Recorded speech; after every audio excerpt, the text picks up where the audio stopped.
हर महादेव सभी को। तो स्वागत है आपका the pet buddy YouTube channel पे। तो जैसे कि कुछ टाइम पहले आपने मेरे इंस्टाग्राम पेज में एक रील देखी थी जिसमें कि मैं आपको बता रहा था कि मैं जल्दी आपके लिए एक लॉन्ग वीडियो लेके आऊँगा जिसमें कि आपको बताऊँगा कि किस एरिया में अपने डॉग्स को मैं खिलाता हूँ, एक्सरसाइज कराता हूँ, वर्कआउट कराता हूँ अपने पपीज़ को, छोटे पपीज़ को और बड़े डॉग्स को, और क्या मेरा जो है एक प्रोसीजर रहता है। तो वही सब चीज़ जो है मैं इस वीडियो में आपको दिखाने वाला हूँ। तो जैसे कि जिसने मेरा इंस्टाग्राम जो है पेज फॉलो नहीं कर रखा है, सबसे पहले जो है मेरे इंस्टाग्राम को पेज को आप फॉलो कर लीजिए, क्योंकि कोई भी लॉन्ग वीडियो आने से पहले मैं उसमें जो है अपडेट कर देता हूँ कि किससे रिलेटेड जो है मेरी वीडियो आने वाली है। तो आज की जो वीडियो रहने वाली है वो डॉग्स के और पपीज़ के वर्कआउट से, एक्सरसाइज से रिलेटेड रहने वाली है, क्योंकि जैसे कि मेरे पास एरिया कम है तो अपने एरिया के हिसाब से मैं किस तरह से जो है वो वर्कआउट कराता हूँ, और जिस भाई के पास भी एरिया कम है, जब बड़ा एरिया नहीं है, वो किस तरह से जो है अपने डॉग्स को एक्सरसाइज और वर्कआउट करा सकते हैं। क्योंकि जिसके पास अच्छा स्पेस है, ग्राउंड है, तो उनको तो इतनी प्रॉब्लम नहीं आती है कि डॉग्स अच्छे से खेल सकते हैं, बट कम एरिया में जो है डॉग को एक्सरसाइज कराना, वर्कआउट कराना बहुत ज़्यादा प्रॉब्लम हो जाती है। और जो सिटीज़ में रहते हैं और बहुत ही भीड़ भाड़ वाले इलाके में रहते हैं तो वहाँ पे आपको ग्राउंड्स वगैरह नहीं मिलते हैं, रोड पे आप जो है डॉग्स को एक्टिविटी नहीं करा सकते हैं। तो कम जगह में आप किस तरह से एक्टिविटी करा सकते हैं, वही सब मैं जो है इस वीडियो में आपके लिए लेकर आया हूँ। तो जैसे कि आपने देखा होगा गर्मियों का सीज़न चल रहा था, तो गर्मियों में अपने डॉग्स को और पपीज़ को किसी तरह की कोई एक्टिविटी एक्स्ट्रा नहीं कराता हूँ। अपने आप से अपने एरिया में जो वो घूमते हैं, खेलते हैं आपस में, या जो वॉक पे मैं लेके जाता हूँ, तो यही सब बेसिक रहता है। और आप भी जो है बेसिक यही चीज़ फॉलो करते होंगे कि नॉर्मल वॉक पे लेके जाना, उन्हें जो है बेसिक जो घर में जो उनके साथ खेलना, तो यही सब रहता है। बट एक्स्ट्रा एफर्ट, स्ट्रेस जो है वर्कआउट डॉग्स को नहीं कराना चाहिए। अब जैसे कि सर्दियाँ आ रही हैं, बरसात का सीज़न भी ऑलमोस्ट ख़त्म हो चुका है, तो अभी से जो है मेरे छोटे पपीज़ हैं, उन्हें से मैं अभी से जो है वो प्रैक्टिस करा रहा हूँ धीरे धीरे। ज़्यादा देर आपको वर्कआउट नहीं कराना है इनिशियल एज में। आप दिन के 10 से 15 मिनट जो है वही इतना जो है वर्कआउट एक्सरसाइज कराए, क्योंकि अभी जो है मौसम इतना ठंडा नहीं है। आगे जैसे कि जो मौसम जो है वो ठंडा होता रहेगा, तो आप दिन में 2 बार या आधे घंटे तक का भी ये सेशन कर सकते हैं। तो और मेरे हिसाब से जो बेस्ट टाइम रहता है डॉग्स को रिटेन करने का, उसको अच्छा ग्रोथ देने का, वो सर्दियों का टाइम भी सबसे बेस्ट रहता है, क्योंकि उस टाइम पे जो डॉग है वो अच्छी डाइट लेता है और कंडीशन में अच्छा रहता है, और जो भी वर्कआउट एक्टिविटीज़ है आप उसे ज़्यादा देर तक करा सकते हैं। क्योंकि गर्मियों में जो है ये चीज़ें नहीं हो पाती। गर्मियों में डॉग वैसे ही बहुत स्ट्रेस में रहता है, और शेडिंग टाइम चलता है डॉग्स का, और खाना कम खाते हैं, बहुत ही स्ट्रेस में रहते हैं डॉग्स गर्मी की वजह से। तो गर्मियों में ये चीज़ें जो है वो मैं डॉग्स को प्रेफर नहीं करता हूँ कि आप कोई एक्स्ट्रा एक्टिविटीज़ कराएं। बट सर्दियाँ जैसे हैं, सर्दियों में बॉडी जो है बहुत ही ठंडी रहती है, तो बॉडी को एक हीट करने के लिए, एक पंप करने के लिए, वार्म रखने के लिए जो है वर्कआउट कराना बहुत ज़रूरी होता है डॉग्स को। और ऑल ओवर जो है वर्कआउट या एक्सरसाइज जो है वो हर चीज़ के लिए ही बेस्ट है, चाहे वो ग्रोथ हो, चाहे वो आपकी मेटाबॉलिज्म हो, वो फास्ट कर देता है। डॉग की जो पूरी अच्छी स्ट्रेंथ है वो डेवलप करता है, स्टेमिना डेवलप करता है, और ओवरऑल जो है आपकी बॉन्डिंग जो है डॉग से वो भी अच्छी जो है वो बढ़ती है। तो चलिए टाइम वेस्ट ना करते हुए मैं आपको जो है वो दिखाता हूँ कि किस तरह से जो है मैंने अपना एरिया जो है वो प्रिपेयर करा है। तो सबसे पहले आप वो देख लीजिए।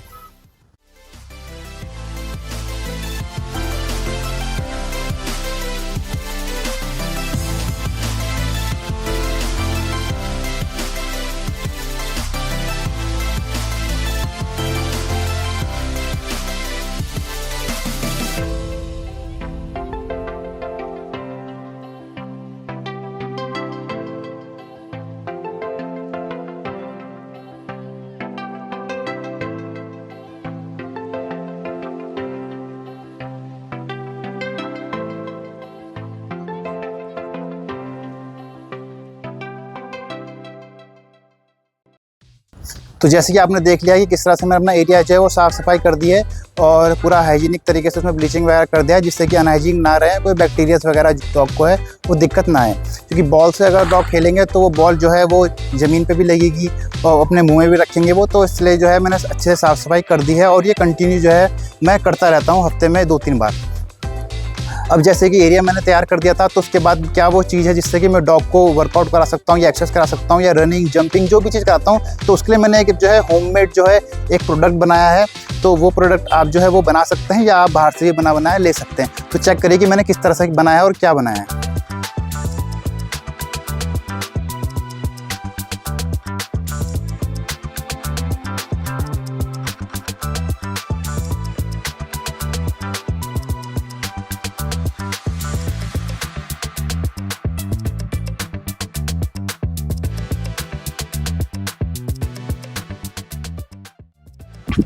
तो आपने जैसे देख लिया है कि मैंने एक ऐसी चीज़ जो है वो डॉग के लिए बनाई है।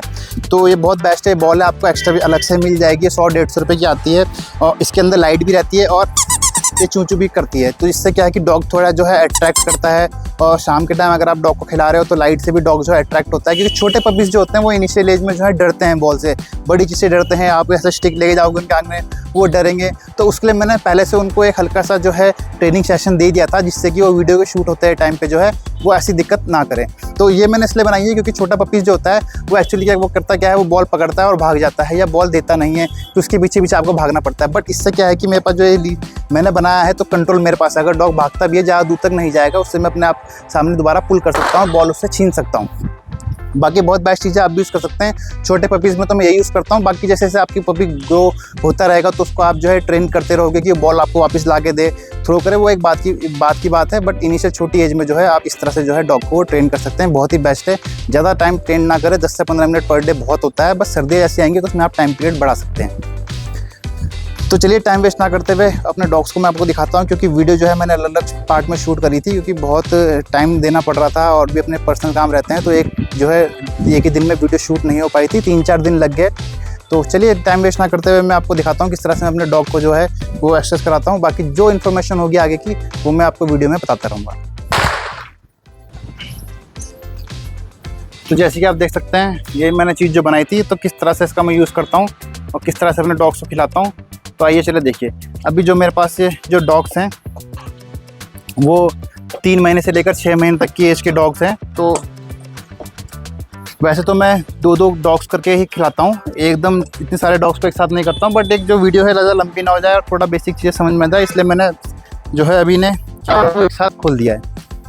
नहीं तो मैं 2-2 करके या एक करके ही जो है कराता हूँ, जिससे कि डॉग अच्छे से रनिंग भी कर ले और अच्छे से खेल भी ले। क्योंकि ज़्यादा डॉग्स में हौच पौच जाता है और आपस में टकराने लग जाते हैं। स्पेस कम है, अगर स्पेस ज़्यादा हो तो आप ज़्यादा डॉग्स को भी करा सकते हैं, बट कम स्पेस में आप जो है एक बारी में 2 डॉग ही रखें। अब जैसे ये पपीज़ ज़्यादा हो गए, 4 हैं, तो ये आपस में जो है वो टकराते हैं। तो देखिए इस तरह से आप किसी भी तरह से खिला सकते हैं। अभी तो ये खेल रहे हैं, क्योंकि मैंने पहले जो है एक बार इनको थोड़ा ट्रायल दे दिया था, क्योंकि शुरू में ये डर रहे थे कि फर्स्ट टाइम जो है अगर पपीज़ आपके सामने आप ऐसी चीज़ लेके जाओगे, वो डंडा दिखाओगे आपसे, तो वो डरेंगे। बट ये भी डर रहे थे, तो मैंने सुबह एक वीडियो बनाई थी थोड़ा ट्रायल के लिए, बस वो वीडियो जो है वॉइस की रिकॉर्ड नहीं हो पाई थी, तो थोड़ा इनको उस टाइम प्रैक्टिस भी हो गई थी, अब ये डर नहीं रहे। तो इस तरह का देखो बहुत अच्छी है, आपको राउंड ऐसे घुमा के राउंड रनिंग करा सकते हैं डॉग को। ये देखो मगर अब ये ज़्यादा है तो ये हौच पौच हो रहे हैं, मगर एक या 2 होंगे तो ये अच्छे से रन करेंगे। ये देखो इस तरह से जो है। बाकी इसमें जो है अच्छी इनकी वॉक भी होगी, रनिंग भी होगी कम जगह में, और जो है बॉडी की स्ट्रेचिंग भी अच्छी हो गई।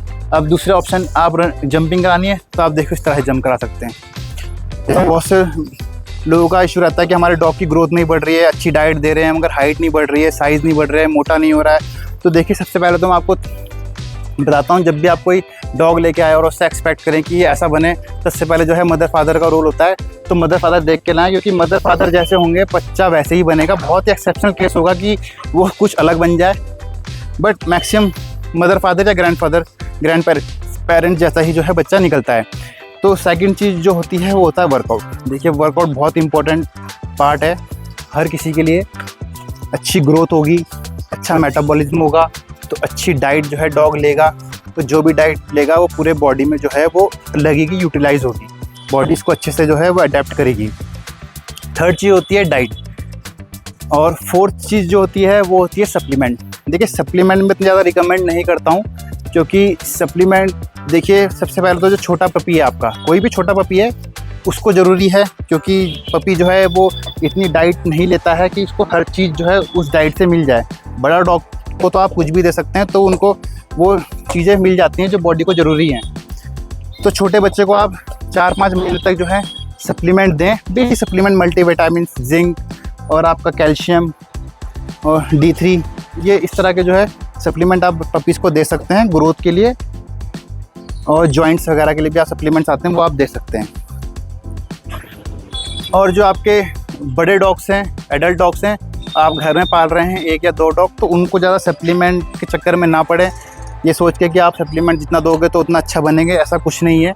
अच्छा उनको वर्कआउट कराओ, अच्छा एक्सरसाइज कराओ, अच्छी डाइट दो आप उन्हें, तो जो उनका एक नेचुरल बिल्ड होगी वो उससे आ जाएगी। हाँ, अगर आप एक ब्रीडिंग कर रहे हो, वो आपका कोई फार्म हाउस है, कैनल है, तो तो उस केस में जो है सप्लीमेंट की बहुत ज़रूरत पड़ती है, क्योंकि आप अपने डॉग से ब्रीड करते हैं, आपके पास स्टड डॉग्स होते हैं तो उनकी हेल्थ आपको मेंटेन करनी होती है, और फीमेल्स हैं आपकी, वो आप उनसे ब्रीड करते हैं, बच्चे लेते हैं, तो उस केस में भी जो है सप्लीमेंट फीमेल को बहुत ज़्यादा ज़रूरी होते हैं। तो उनके लिए तो सप्लीमेंट मस्ट है, देना ही देना है। बाकी घर में अगर पाल रहे हैं तो सप्लीमेंट इतना ज़रूरी नहीं है। तो ये 4 पॉइंट होते हैं जो आपको ध्यान रखने हैं। फर्स्ट इंपॉर्टेंट पॉइंट जो उसका फर्स्ट पॉइंट ही होता है कि आप ब्रीड अच्छी लें, अच्छे ब्रीडर से लें और मदर फादर देख के लें, क्योंकि बच्चा जो है मदर फादर जैसा ही बनेगा। ऐसा नहीं है कि बच्चा आपने लिया अलग और आप सोच रहे हो कि मेरे जो पड़ोस में जो कुत्ता है उसके ऐसा बन जाए, ऐसा नहीं होगा। तो ऐसे ही मैं बड़े डॉग्स को भी कराता हूँ। अभी सिर्फ वीडियो ज़्यादा लंबी हो जाएगी तो इसलिए मैंने सबको एक साथ कर दिया। और पपीज़, मेन पपीज़ का ही था मेरा। बड़े डॉग्स तो खेल लेते हैं और बहुत ज़्यादा ही एक्साइटेड होते हैं, खेल लेते हैं, वो उनको मैं ऐसे खिलाता हूँ। और इसमें आप स्टैक की प्रैक्टिस भी करा सकते हैं। जैसे देखिए फीमेल पूरे इस तरह से ही स्टैक की प्रैक्टिस कराते हैं, मगर अभी छोटे हैं तो धीरे धीरे उसमें एक सपोर्टर की ज़रूरत भी पड़ती है स्टैक में लगाने के लिए। अभी तो मैं अकेला हूँ, वो बात की बात है। अभी थोड़े और बड़े जाएंगे, जब 5-6 महीने के 7 महीने के जाएंगे तो मैं स्टैक से रिलेटेड भी जो है वीडियो बनाऊँगा, तो तब मैं इनकी प्रैक्टिस कराऊँगा स्टैक में लगाने की। अभी तो जैसे ये तो फीमेल बड़ी है तो ये सीख गई है और अच्छी ब्लड लाइन की फीमेल है, तो ये पेरेंट्स से जो है वो जेनेटिक्स आ ही जाते हैं कहीं ना कहीं। अभी ये थोड़े जो है शरारती हैं, छोटे हैं, तो इनमें भी ये नहीं है। हाँ, तो मैं कह रहा था कि जो वर्कआउट का टाइम है वो आप अपना आप जो है वो अर्ली मॉर्निंग का ही रखें या अर्ली इवनिंग का ही। ठंडे में ही जो है वर्कआउट कराएं, धूप में गर्मी में वर्कआउट ना कराएं। हाँ, प्रॉपर विंटर्स आती हैं नवंबर दिसंबर के टाइम पे, तो आप दिन में भी करा सकते हैं, कोई इतना बड़ा इशू नहीं है, बट ज़्यादा देर ना कराएं पपीज़ को। तो मैं तो स्टार्टिंग में 5 मिनट या 10 मिनट ही कराता हूँ और एक ही टाइम कराता हूँ, सुबह या इवनिंग में, जब भी टाइम मिलता है। फिर धीरे धीरे जैसे गर्मियाँ सर्दियाँ बढ़ती रहेंगी तो 2 टाइम कर दूँगा, और तो धीरे धीरे के जैसे बड़े होते रहेंगे तो उनका टाइम पीरियड ही बढ़ा दूँगा। बट ज़्यादा स्ट्रेस नहीं दूँगा, ज़्यादा नहीं थकाऊँगा, क्योंकि जगह जो मेरे पास है बहुत ही हार्ड सरफेस है। स्लिपरी तो नहीं है बट हार्ड है, तो इनके जो पॉज वगैरह है, हैंड्स, जॉइंट्स, एल्बो, तो इनमें ज़्यादा लोड पड़ सकता है। अगर आपके पास कोई कच्चा एरिया है जहाँ पे आपका मट्टी हो, तो वहाँ पे आप रेत डाल के भी जो है वर्कआउट कर सकते हैं, वहाँ आप देर तक भी कराएंगे तो इनके में ऐसी कोई दिक्कत नहीं आने की। मेरे पास जगह नहीं है तो मैं कम ही कराता हूँ, बट ये कि थोड़ा गैप के बाद कराता हूँ। जैसे सर्दी आती, सर्दियों में जब भी मुझे टाइम लगता है, थोड़ा सुबह करा दिया, थोड़ा दिन में करा दिया, थोड़ा शाम के टाइम करवा दिया, तो पार्ट में मैं कराता हूँ। बट अगर आपके पास अच्छी स्पेस है तो आप दिन में एक बार भी अच्छा वर्कआउट करा सकते हैं, 15-20 मिनट, 25-30 मिनट का भी करा सकते हैं। बट मेक श्योर कि जगह जो है आपकी वो हार्ड सरफेस ना हो, सॉफ्ट सरफेस हो और मट्टी वाला सरफेस हो, तो बेस्ट है।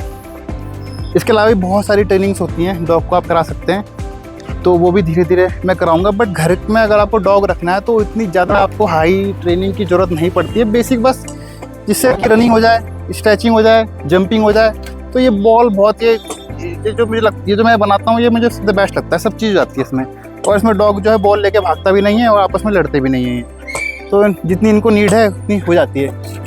बट जैसे जो लोग डॉग शो में अपने डॉग को तैयार करते हैं, तो उसके लिए तो देखो वो ट्रेनिंग पैटर्न ही अलग है। उसके लिए तो आपको अच्छी स्पेस बहुत ज़रूरी है, ग्राउंड का स्पेस ज़रूरी है कि जिसमें बाकी देखिए जो डॉग ओनर्स हैं या ब्रीडर्स हैं या जो शो के लिए अपने डॉग्स को तैयार करते हैं, तो उनका तो थोड़ा ट्रेनिंग पैटर्न बिल्कुल अलग होता है। अलग तो क्या ही होता है, बट ये है कि बेसिक स्टार्टिंग तो यही रहती है उनकी भी। बट क्या है कि उनके लिए स्पेस अच्छा चाहिए।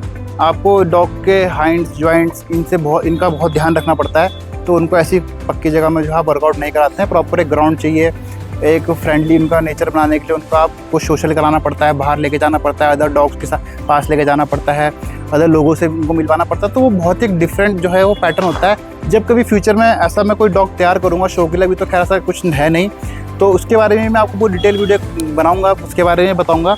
और जो कोई भी अच्छा एक ब्रीडर होगा जो कंटिन्यू ट्रेन कर रहा हो अपने डॉग को ले जा रहा, तो उनके साथ एक वीडियो बनाऊँगा, क्योंकि मुझे इतनी तो नॉलेज नहीं है, तो मैं ज़्यादा नॉलेज नहीं दे पाऊँगा। बट ये कि उनसे मिलूँगा, गाइडेंस में आऊँगा उनकी, अपना डॉग कभी को तैयार करूँगा तो उनसे ज़रूर जो है मैं एक वीडियो बनाऊँगा और नॉलेज लूँगा। तो बस कुछ ऐसा ही रहता है वर्कआउट पैटर्न, तो यही कराता हूँ, बस ज़्यादा कुछ नहीं है। अभी तो स्टार्टिंग एजेंट की, तो इतनी ज़्यादा मैं इन पर मेहनत, इनको ज़्यादा भगाऊँगा थकाऊँगा नहीं, बहुत इनके लिए, और ज़्यादा ही मैंने करा दिया है। बातों में ये थक चुके हैं, थोड़ी देर रेस्ट देने के बाद जो है ना खाना वगैरह दूंगा।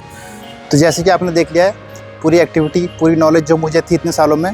और कुछ इनिशियल एज में मैंने बहुत गलतियाँ करी, वर्कआउट नहीं कराता था, टाइम नहीं दे पाता था, बट अब जैसे जैसे सीख रहा हूँ तो वो चीज़ मैं जो है आपके साथ शेयर कर रहा हूँ। जो भी नए पेट ओनर हैं या नए जो लोग हैं जो इस फील्ड से, ब्रीडिंग फील्ड से या डॉग्स से जुड़ रहे हैं, तो उनके लिए बहुत ही अच्छी वीडियोस जो है मैं बनाते रहता हूँ।